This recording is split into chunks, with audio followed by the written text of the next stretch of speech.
Hey everyone, thank you for joining us for, I think, our fourth episode now of Lessons of the Woods by Point Whitetails. I'm your host, Dillan Porter, and with me I have our co-host, Kyle Weber. I came up with the title for him. I haven't ran it by him yet, but here we are. Just want to let everybody know that this episode is sponsored by Wallhanger Taxidermy of Cable, Wisconsin. Really happy with those guys for sponsoring us. Not a lot of new podcasts, I think, have sponsors immediately, so that's a leap of faith maybe on his part there. More or less. I mean, we've given him a lot of gear mounts, so lots he's of done business. great by us. Yeah, awesome. So this week we are going to be talking about goals. We're starting our beginning of it's really the intro to the 10 points here. First one that we're going to go in depth on. And our plan is that the next 9 weeks or 7 or 8 or whatever it ends up being, if we need to talk about more than 1 point per episode, we will, but we'll see where we end up. And today we'll be talking about goals. So with that, why don't you, Kyle, start with the goals for your property? Because if you're going to look into whitetail consulting, you need to know what you want to accomplish on your property.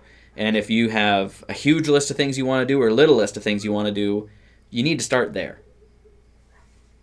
Yeah, absolutely. So, for example, in construction, you don't just haul the lumber there. You don't get a job. You don't get a site where you can build your house and you just bring all the stuff there and just start putting it together. You make a plan. You talk to an architect, a designer. You talk to your wife and see kind of what you want to do, and you start with a plan. And if you go into a property like what I have, which was fresh, nothing been done to it in years, nothing's really happened. So I came up with a plan. What my goals were with a ground zero was to shoot the biggest buck on the property every year. I don't like eating tag soup. I like to harvest an animal every year, but the goal is to shoot the biggest animal. And that's not always antler size. Sometimes it's maturity, the oldest deer. Yep. I have a very nice 7-pointer. I'm not kidding, this big, and he got aged at about 5.5. So my goal was to shoot the biggest deer, maturity or antler size, every year. I wanted to harvest an animal every year, and I wanted a herd that could support harvesting an animal every year. So with that, I also wanted to every year increase the size, maturity and antler size every year. So this 8-pointer right here was last year's deer. Now, it was my first sit on new property. I'm happy with it. It's a little 100-inch 8-pointer. But now this year, the goal is to shoot something bigger than that. Currently, based on cameras, I do have one buck that is bigger than that. The rut's going to change things. The food's going to change things. The weather's going to change this what deer I have on the property. But the goals are biggest deer every year, harvesting an animal every year, and then increasing the size or maturity of that buck that I harvest every year. So this is my standard today. If a buck walks in that's smaller than that, I'm gonna give it a pass. Buck comes in bigger than that, I'm probably gonna try to harvest that. Hopefully it's the biggest buck on the property, barring some things. With that, next year it'll be harder.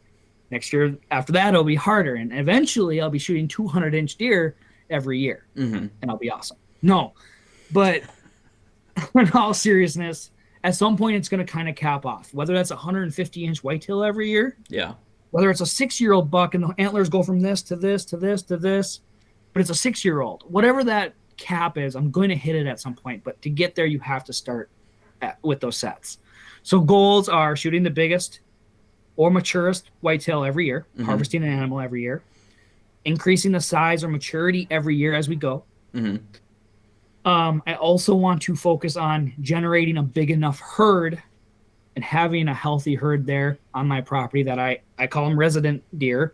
They're the deer that stay there most of the year, besides maybe wintering somewhere else or summertime travels. Okay. Because I have a 7-year-old, a 4-year-old, and 2.5-year-old. I want them all three to experience hunting.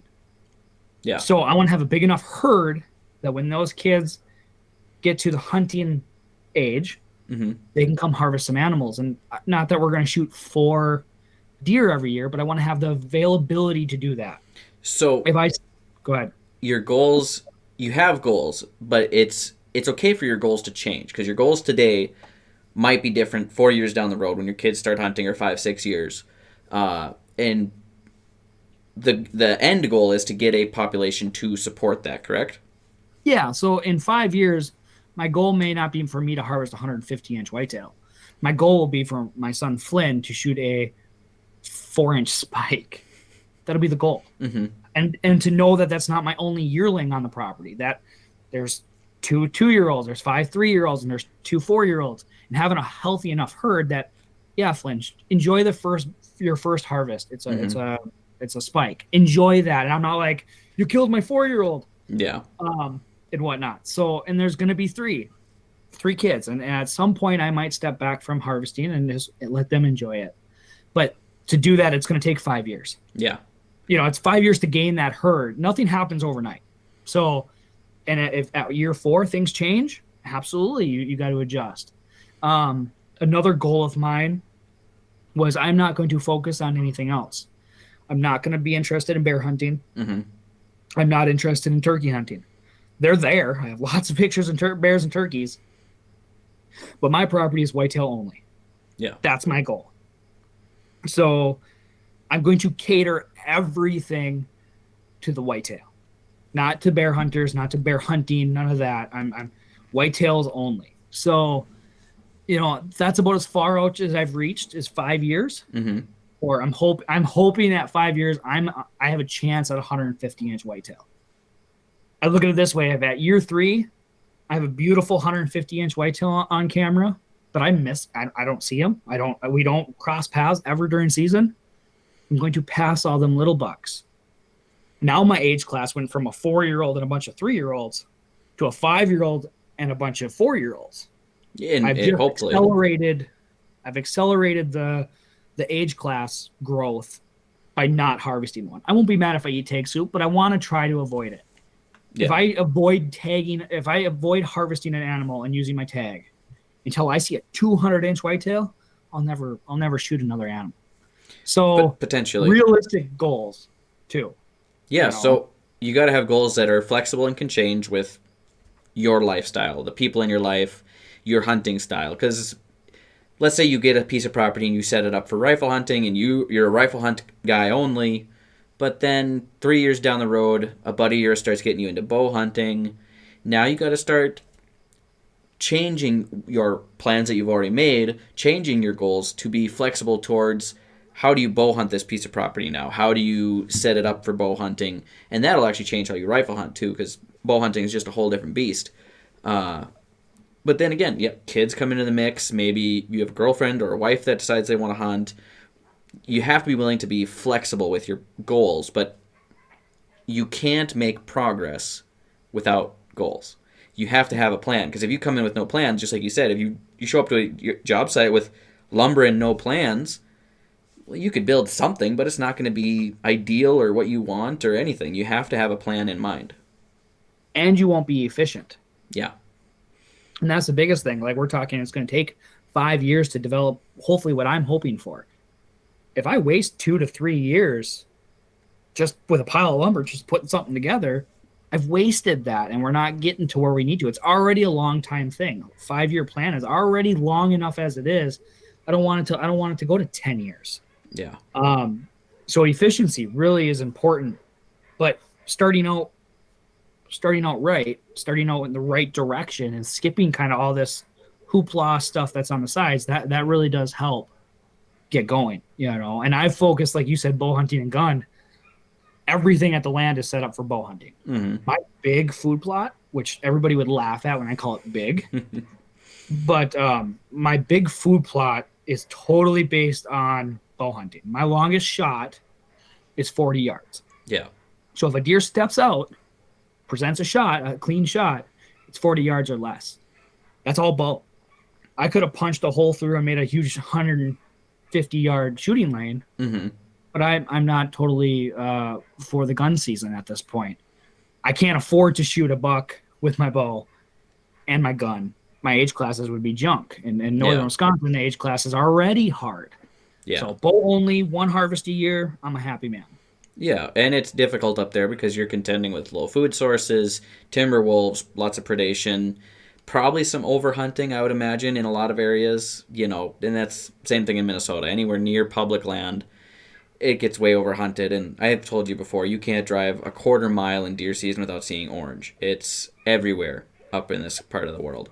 Yep. But yeah, so you got to have goals, and whether your goals are you want to do bear hunting every year, doesn't necessarily change your property a whole lot, but it does make changes to your property, to your planning, to everything you want to do. There's a lot of different things you need to uh, bring into play. And if you don't want bears on your property, that brings in something else entirely different. There's probably certain food plots that you can plant that bear maybe don't want to deal with. If you got lots of bear but you don't want bears, you probably don't want to plant fruit trees. It's just going to be an added attractant to them. But will bear really eat much for winter wheat? Not in my experience.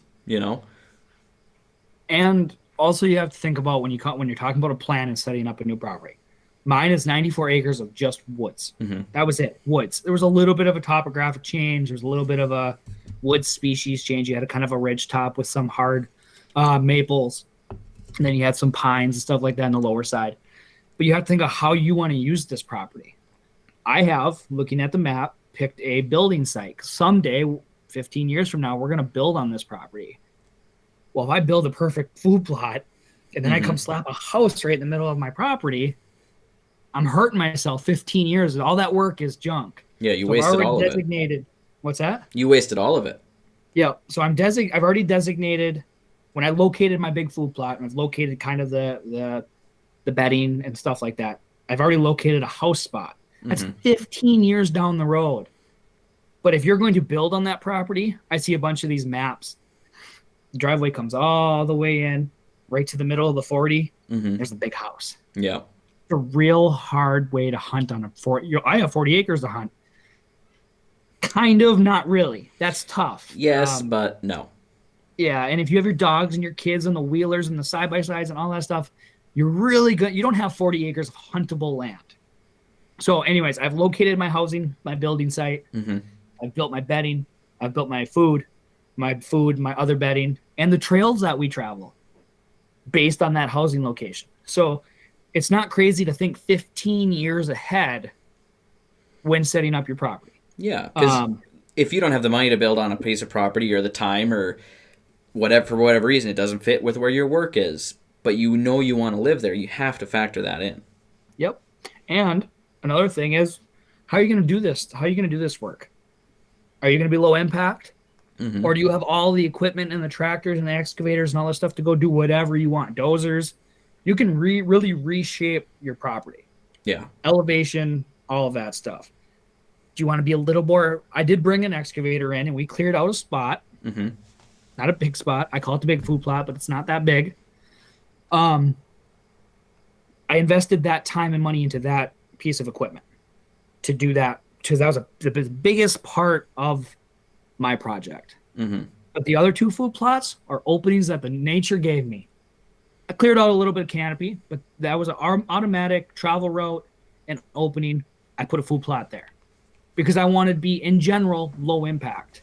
If I can't till it with my pull behind disc and my side-by-side, if I can't replant with a hand spreader, I don't want it to be that big.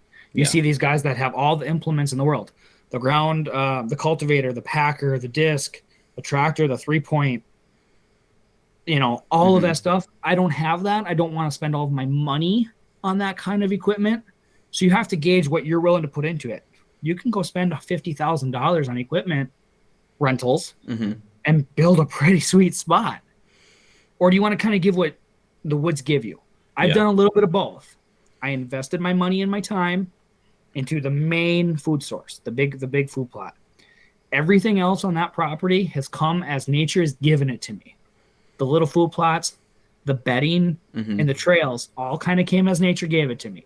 So I would call it, for the most part, pretty low impact, because I didn't want to invest a ton of money in equipment and implements. And everything costs money these days. And Yeah, we've been pretty fortunate where we're at. Dad's been able to get, the backhoe, the skid steer, the tractor. But I mean, at one point we were doing our food plots with an M, uh, and we used that thing for a long time. We're still using it today for different things. But then we eventually got a New Holland tractor with a 3-point. We could put a rototiller on it, and it does a good job. But the M, we would pull a disc, and to make it do better, because the M wasn't really strong enough to pull a cultivator, we'd put telephone poles on top of the disc to weigh it down so it'd chop up the soil more.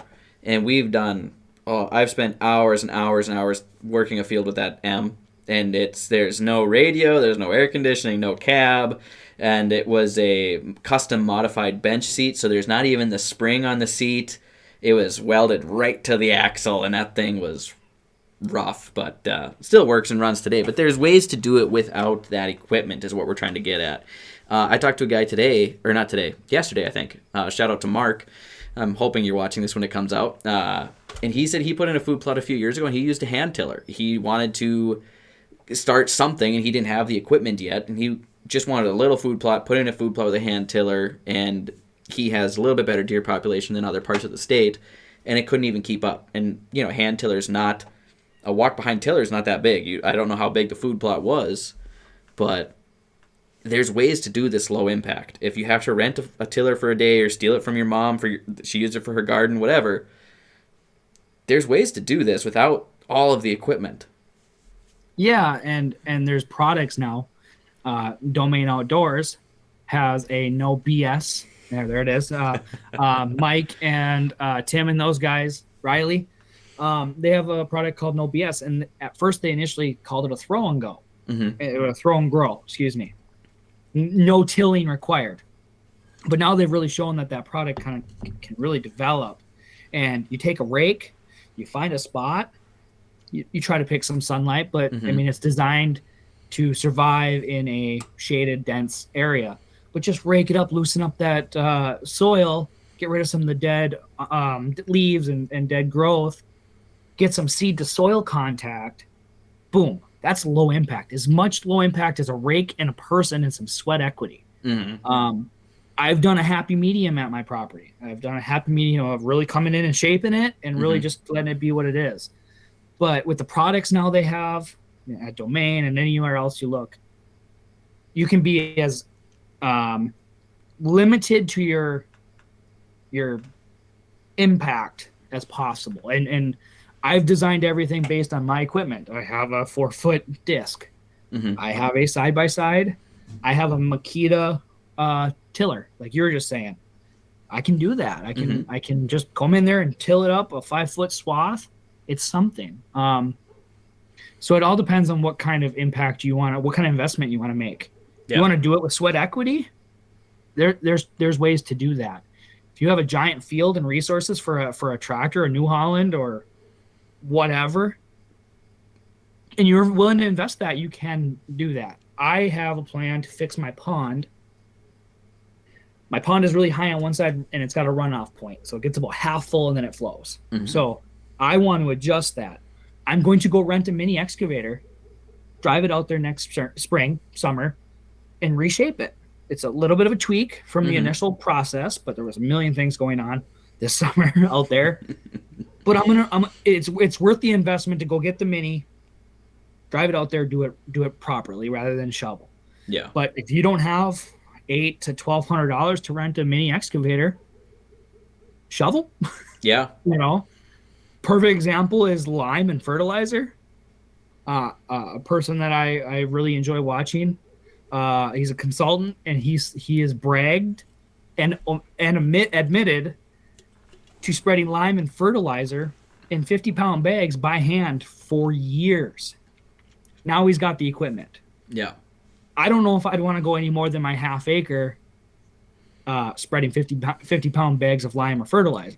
So that'll be sweat equity. Yep. Digging out the pond will not be sweat equity. So it all depends on what you want to, where you want to focus your finances, money. This all costs money. Yep. Where you want to focus your sweat equity, and make a happy medium there. If you got the resources and you can go rent or purchase, more power to you. It will make your life easier, and these things are going to develop faster. Yeah. Um, the people that have a rake and a shovel, I just talked to a guy today or last week, Kevin. He's got some box blinds. They've used corn and they feed and whatever. I was like, man, you should plant this stuff. And that's actually no BS. Mm-hmm. So I got him some no BS, and I'm like, take a rake, rake it up, clear a spot, spread that out. When the rain hits it, you'll get some growth, and it'll be small. You're not going to feed a herd of deer with it, Mm-hmm. but you're going to get them to stop, and then you don't have to sit there and dump corn every couple days. So, Yeah. Yeah, it really does come down to your time and money, what you want to put into it, or if you want to hire us to do it or somebody else. It's really going to come down to that. And there's ways to do things cheaper, even with fertilizer. Like you said, spreading it by hand. We've done that for years. But why did we do that? We have a pull behind spreader for the four wheeler. We have actually, Dad went and picked up a battery operated spreader for the four wheeler now. We mount it right on the back rack, and he welded up some brackets, and it works out really good. But Dad would go get cheap fertilizer from our local fertilizer plant, and it's their floor sweepings. It's all sweaty and wet and gross, and probably shouldn't be touching with your hands. But we'd get 5 or 6 sacks, and they're like 80 pounds a piece, and load them into 5-gallon buckets and walk around and just toss, and then you'd end up with baseball sized chunk here and there, because it's just not. There's nothing wrong with it. It's going to do the job, but it's not ideal fertilizer. yeah. So beg, borrow, don't steal, but there's ways to do this, and to do it low impact, to do it low cost. That should be a major part of your plan, is your budget, just like with anything else. What can you afford to do? What time you have to implement your plan, and how much time are you willing to spend on it? So if you have a big grand plan and you have the hours to put in yourself, if you can put in 20, 30, 40 hours a week into your property, you can accomplish your goal a lot sooner.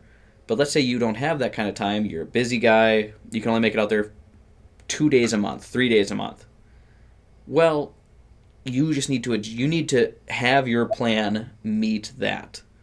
Have a few big things that you can accomplish, and then start worrying about the little things later.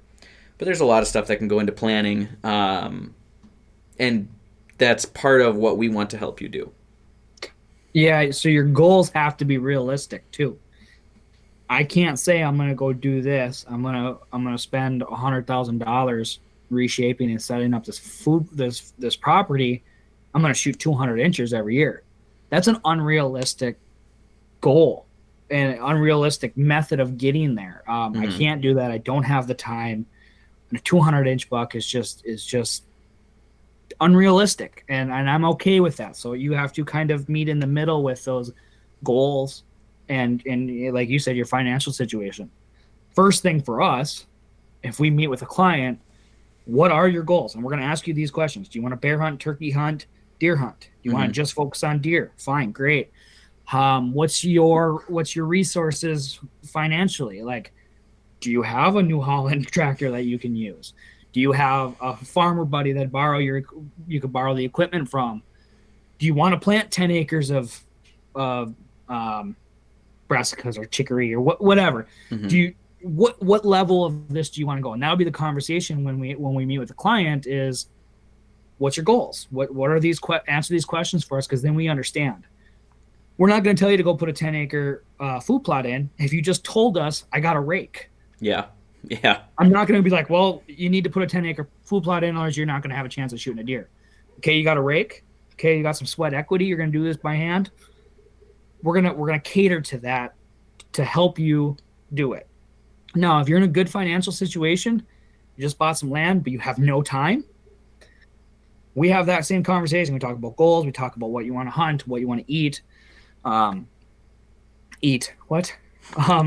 Well, I mean, you're going to eat the deer when you harvest them, right? Yes. But maybe you're going to eat your bear. You're going to eat it, but maybe what the deer want to eat. Yes, that's maybe where I was going with it. But if you're in a financial situation, but you don't have a ton of time to hit these benchmarks and these goals, and you want to accelerate that a little bit, I would love to have 2 or 3 guys at my property all summer doing what I wanted them to do.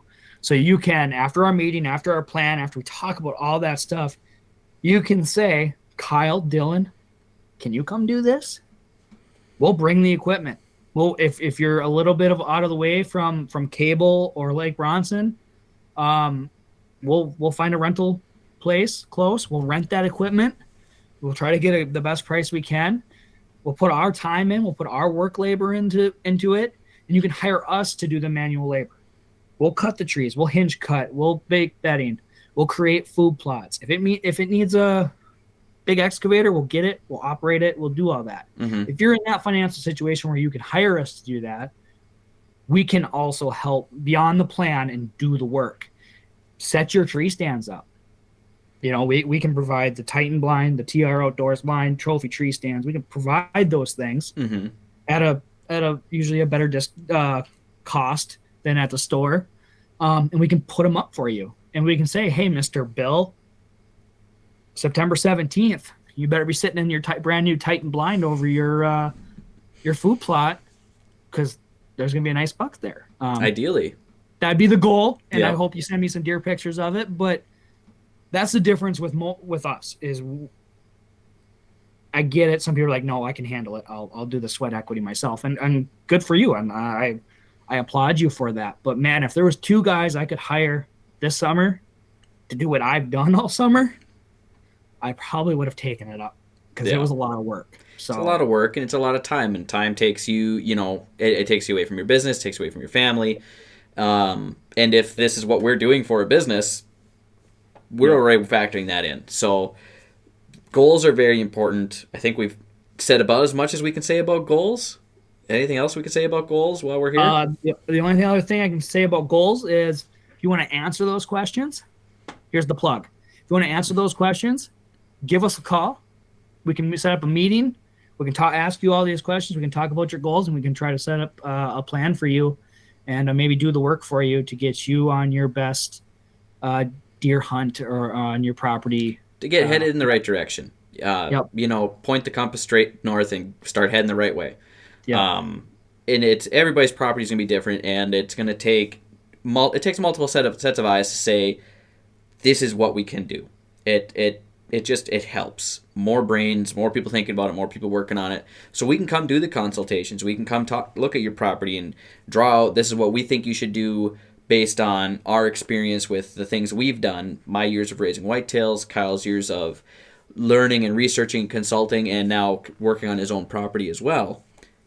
So you got to have your goals, and getting us out there, we can take your goals, make a plan to fit your situation, to bring your deer to you, essentially. So I think that's kind of where we're going with that.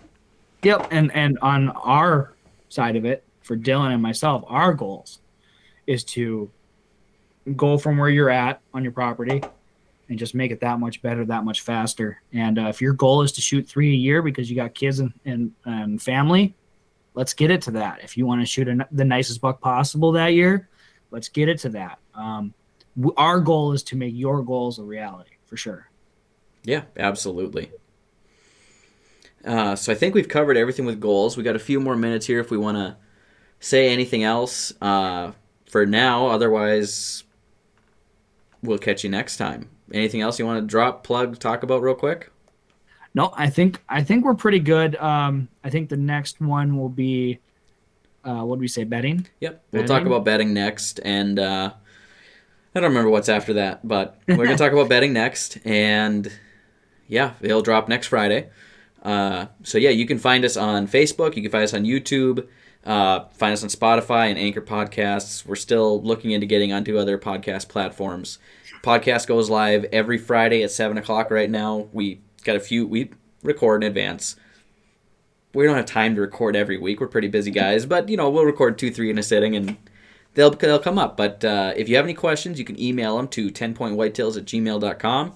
You can go on our Facebook page, ask us questions on there. If say, hey, for your next podcast, can you answer this? And we can go a lot more in depth than we can in just a quickly typed comment. So shoot us a message, comments on Facebook. If you're listening to this on Spotify, leave us a 5-star review. That helps other people find us.